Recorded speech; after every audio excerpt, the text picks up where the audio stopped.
Hey guys, welcome back to my YouTube channel. This is your girl Esther. Hope mumeze neza. Me, I'm doing well. Nizere ko aho muherereye hose muri amahoro. So guys, iyi munsi rero tugiye gutegurana ifunguro ry'inyama, inyama zikaranze. Guys, biroroshye kuko ibintu twifashisha dutegurana ifunguro ni ibirungo dukoresha mu buzima bwa buri munsi, ni ibirungo biboneka ahantu hose ku isoko, ntabwo ari ibirungo bihanitse. Guys, biri easy kandi nizere ko muri bubikunde. So guys, hope ko muri enjoying my video. Don't forget to make subscribe, share and comment. Keep in touch. Love you. So guys, nkuko mubibona aho ngaho dufite ingredients zacu arizo igitunguru, green pepper, red pepper, karoti, ginger na garlic n'inyama, soya sauce n'amavuta. Ibyo nibyo turi bwifashishe.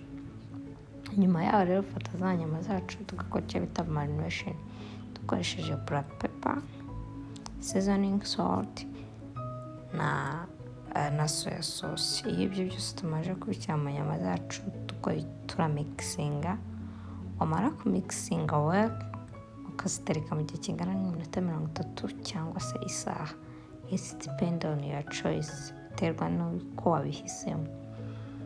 Nyuma y'igihe ufata isafuriya ugashyiramo amavuta yacu aringaniye. Amavuta yamara gushya tugashyiramo za nyama zacu zose nyine ukazikaranga. Nyuma y'igihe rero izo nyama zacu tugenda ducekinga, tukagaragura, tukareba ko bimeze. Rero iyo umaze kugaragura twifashisha vinegere isanzwe niyo wakoresha bitewe n'iyo waba ufite. Hano vinegere ikidufasha no kugira ngo inyama zacu zorohe. Nyuma y'igihe rero amazi yacu akamamo, iyo akamyemo ziba zahiye. Dufata indi safuriya ku ruhande tugashyiramo utuvuta duke cyane, duke. Iyo tumaze gushya dukaranga za ginger na za garlic mu gihe kingana n'iminota 2. Nyuma yaho tugashyiramo ya soya sauce yacu gake, naho nagushyiramo kenshi. Tumaze gushyiramo soya sauce zacu bimaze gutogota, dushyiramo za nyama.